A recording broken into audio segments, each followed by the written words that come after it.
Good evening and welcome to another episode of Que-stead-Que. What you gonna do? I don't know, but something's gonna grow. All right, y'all. I just finished about 10 minutes ago with the first pass through. I ran out of oil. What happened was the first time I started, it stopped again. I'm like, okay, I know it's working. It's got to be the oil. Sure enough, I had only poured like a few drops in there just to see if the lawnmower would start. So I ended up pouring the rest of the oil in there, and it has run out. It just stopped. I was on the second pass through. It was running good. And so when it stopped, that lets me know. Because I was short on oil to begin with. That could have been that wasn't what the problem was, because I put oil in yesterday and it still wouldn't start. It wasn't until I changed out that jet that it started working for me, but I think it looks halfway decent. But once I get that second pass through, it'll be back to its original weeded glory, okay? But anyway, this'll do because I finished. So I still have the front to do, which will be tomorrow.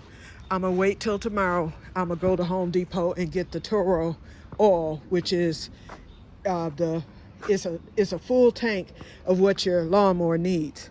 So right now I'm gonna get this washed and rinsed down, and then I'm gonna leave it out tonight because I'll be using it again tomorrow. Once that oil is in there, I'll regas it and then do that front and then finish up. I still have to do the fence right here, not that much, and then that fence back there, that's the one. So anyway, I'm gonna get that done with the what you call it, the hedger, the electric hedger. That'll be tomorrow, and that won't take long. Then I'll probably weed whack those weeds that have come back, because I'm going to be covering them anyway. So tomorrow when I go to Home Depot, I will get 2 rows of that. And what I use, and the Home Depot rep told me about it, is the painter's plastic, and I use it in black. Because I was gonna buy some weed barrier and it cost so much money. I think it was $50 for a small roll, which would have been enough to do the side last year. It was bigger than an average roll, but it wasn't huge, okay? And it was like $48, close to, well, 50 after taxes. So he told me, he was like, do what I do. He was like, and do what I tell my friends to do. I was like, well, what do you do? He said, get the painter's plastic in black. He said, it's thick. He said, and it will do the trick if you're trying to block and smother out weeds and kill off grass. And that's what I did. As you can see, it's in the greenhouse. It's along the side of there, it's along the side of there, and it's very tough. So any of you, if you ever use weed block, that's an alternative, unless you just want it to look weed block pretty, which I don't. I could care less, because you know I'm turning this into a potato bed next year. So I still have to get this.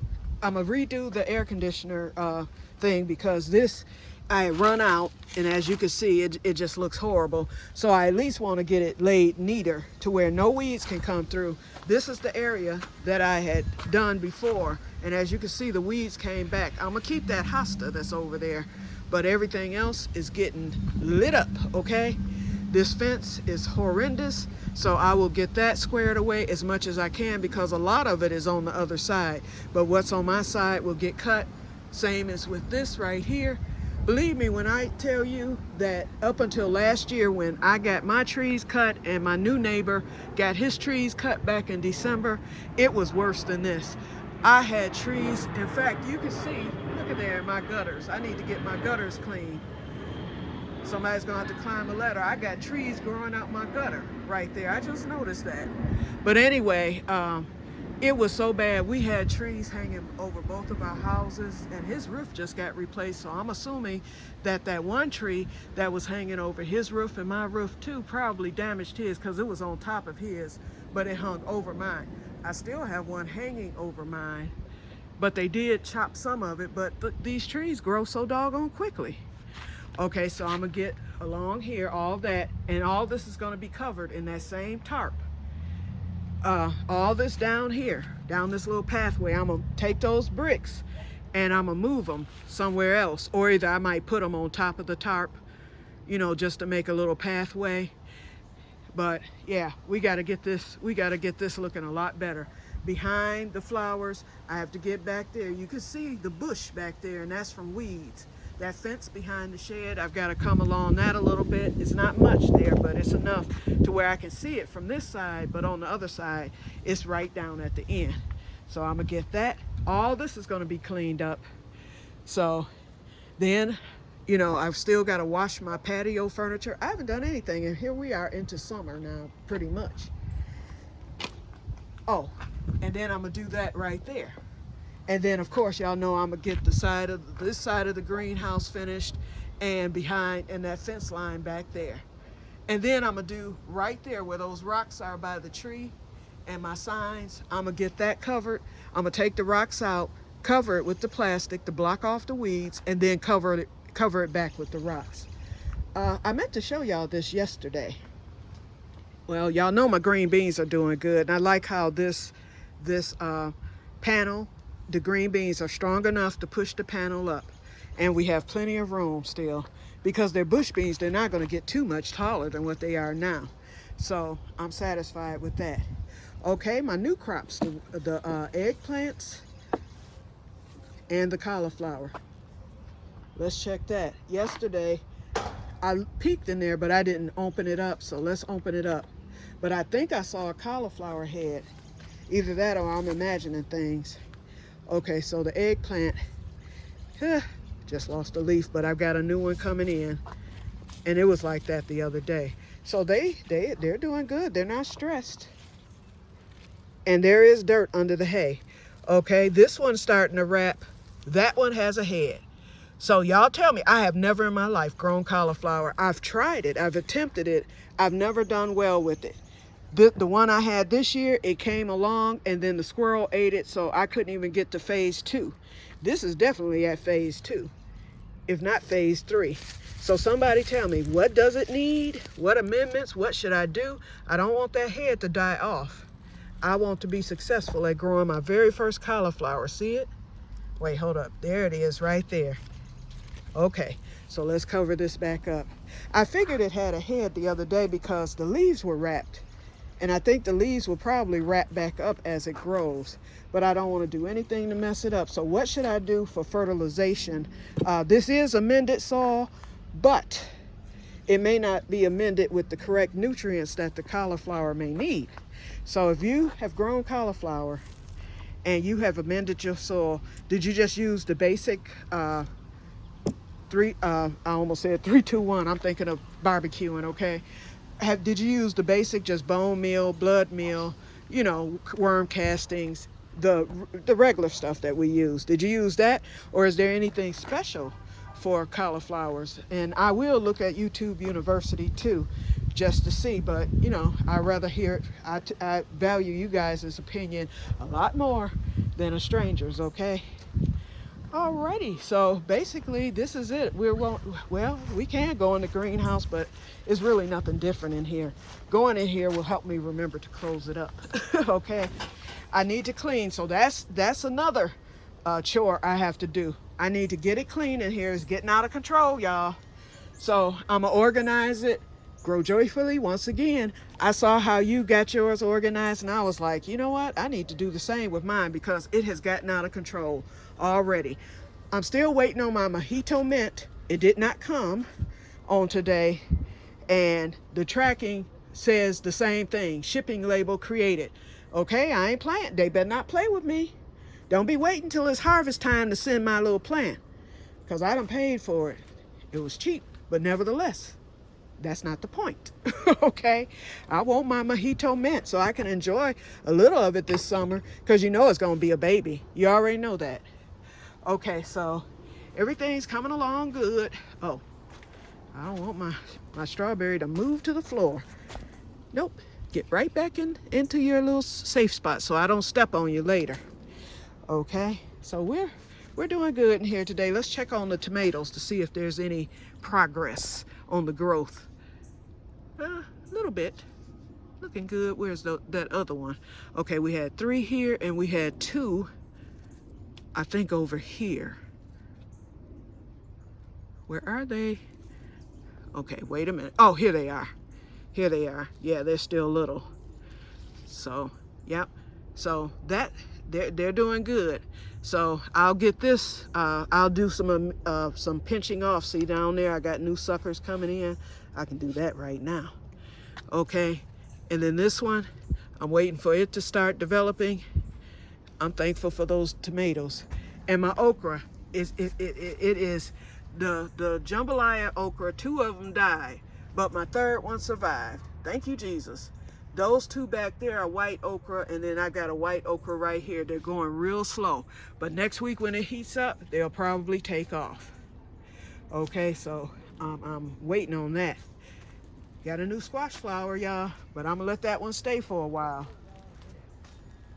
Okay, y'all, herbs doing good. That sage really took off. Melons, everything's pretty much doing good. And boy, this thing right here, what is this? Oh, the sunflower. You know what, y'all? I hadn't even paid attention to this sunflower. 2 of them. Look at there, y'all. They're getting heads right here. Last year, I kept them in the greenhouse here because last year I put the sunflower into the keyhole garden. When I tell you I had the biggest, most beautiful sunflower head, it was so precious and beautiful. I mean, I just marveled over it, okay? Almost as much as the eclipse. I marveled. Messed around and had a windstorm, and my whole branch snapped, y'all. When I say I actually cried, I cried over that sun. In fact, I tried to save it. I tried to save the darn sunflower. I taped it together. I taped it together and everything, but it died. So this year I said, oh no, he or she will come into the greenhouse, and here it is. Now it's gonna get tall. I don't know what I'm gonna do then, but I bet you I'm gonna get my sunflowers this year, and I got 2 of them. Wonderful. So look at my blooms on the, this is my, what you call it, the beefsteak tomatoes. So I need to get those suckers off of there, and I've got to squeeze my way back here. I'm gonna have to pull out the peas and walk around, pull out this stuff here, and then work my way around so I can get all those suckers. I've got flowers galore, but it's too many, and oh, I see a tomato. Shock, shock, because I've got too many suckers there. I need to get them off immediately so that I can start getting my cherry tomatoes. I have 3 different varieties over there. Okay, I think I have the grape, the yellow moon, and something else. I know it's 3 different varieties. Look at my pink strawberry. It's making it, y'all. In fact, he needs a little water, but I didn't water today. Everything seems moist. I'm starting to let things kind of dry out before, not super dry, but when I see moisture, I don't water because I don't want to end up with funguses and disease. I don't want to overwater. But everything seems to be coming along. And let me tell y'all, let me tell you, and then I'm gonna get off of here because I'm at 13 minutes. See, I wasn't even planning on staying this long, but let me tell you, y'all got to hear it. French tarragon. And I know a lot of you said you wanted to grow it, so you've probably already tasted it. I had never tasted French tarragon before, okay? So, I told you I made my potatoes the other night, and I made some French tarragon butter, not in the traditional way, like the recipe said. I just melted a pat of butter, and I put 3 little leaves of the French tarragon in it. And then I cooked it with the potatoes, okay?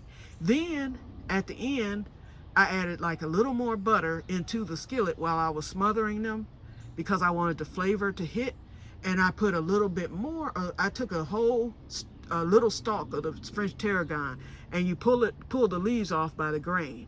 So I did that because I have quite a bit of it in my fridge because I cut the ends off because those were nice sized plants, and they did take off. They're growing. Okay, so I ended up putting a wee bit more French tarragon than what I was really expecting to do, but I did it nevertheless. I was like, oh well. Y'all, it took, oops, sorry about my finger. It took my potatoes to the next level, y'all. Gave it a whole different, it still had my flavor, you know, that I normally have, because I smother my potatoes with onion and a little garlic. and then I use a little butter, you know, for the flavor. But that and every now and then I'll stick a little, just a dash of rosemary or thyme in it. But I left out the rosemary and thyme, although they say French tarragon and rosemary goes well together, it pairs well. But I wanted to leave the rosemary out because I wanted to get the herb of the tarragon instead of the rosemary. Y'all, when I say it took my potatoes to the next level, I done finished off that whole darn skillet, and that should have been lasting me at least until, when did I cook them? 2 nights ago. I think I got 1 spoonful left of that whole skillet. That should have been lasting me at least until Sunday, and I would have been adding the leftovers to my veggie pack, because y'all know Sunday, I said I was going to make the French tarragon chicken, but I decided since Sunday is usually grill day, I still have charcoal left, I'm going to grill a steak. And they said that French tarragon butter goes well on steak. And you know I'm buying the butter on tomorrow because it's on sale. And tomorrow's the last day of the sale. So I'll be getting 2 things of butter, which is the limit. And it's on sale for $3, my Land O'Lakes. And that normally runs $8 for 4 sticks. It's a lot. So I've been using off-brand butter for months. So I'm going to get my 2 Land O'Lakes, and they're going to be for special occasions only. And then I'll continue with the off-brand butter for everything else. But anyway, when I get that Land O'Lakes, 2 of the sticks will be dedicated for the French tarragon butter that I will make up, roll it into a log. Well, you know, one video said to use that saran wrap. Another video said to use parchment paper. I'm using the parchment paper because that's going to be so much easier and easier to take apart. So I'm gonna use the parchment paper, and I'm gonna roll it into a log, 2 logs, and then I'm gonna put them in my deep freezer. And speaking of freezers, real quick here, speaking of freezers, last night I went into my freezers. I had half a Snicker in my freezer, so I decided, let me eat this midnight snack before I go to bed. And I got in bed at 11 last night and went right to sleep. Anyway, after I ate my Snicker, of course, and I was sleepy. I was so sleepy that I didn't pay attention, that I didn't close the freezer. Got up this morning, walked in there, my freezer wide open. Nothing had really melted. A few things were melted, like my bread, you know, so I know that's pretty good. You know, I can still, but it's some stuff I had to throw out. Some of my garden vegetables from last year, I had peas in there. They had totally unthawed and it was warm. I'm like, I'm not getting no salmonella this late in the game. So the stuff that was completely thawed, popsicles, stuff like that, I tossed out. And the stuff that were still either mostly frozen or partially frozen yet still cold, I kept. Like my hamburger, that stuff was pretty good. My boxed vegetables, most of my stuff, my fish, all that stuff was still pretty much frozen. Even my ice was still frozen. It had started to melt a little bit.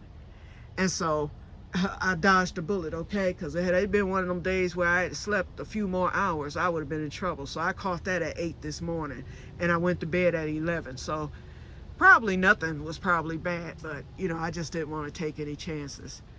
Okay, y'all, I'm rambling now. I'm getting revved up, so let me get on off of here. I'm gonna get this lawnmower put away. I'm gonna go get something to eat. I'm not cooking today, so I'm gonna just go get something to eat, grab something from the it's a Mexican restaurant right across the street from me, and they're fairly reasonable with the price. I can get a nacho for about $6 or $7, and that thing will last me a couple of days, so I'll nibble on that today and tomorrow. So I'll go there, get my dinner, and then get on in the house.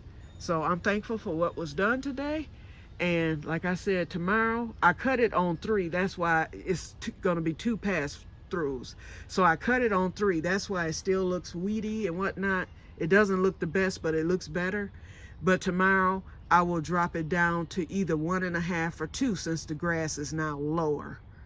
And I'll see how it does. And if it doesn't do good, then I'll just put it on 2. I don't think I need it back on 3. It's not gonna cut, so it's gotta be dropped down some. I might just start it with 2. And then if it does good, if I see it's doing good, I'll leave it there. And if I see that it's still looking weedy, then I may drop it down to 1.5. I'm not going all the way to 1, because that goes into the dirt. But I'm just thankful that I got it fixed and got the lawn cut. So I will talk to you guys later, and may God bless you all. Have a wonderful weekend and a wonderful evening. Bye-bye.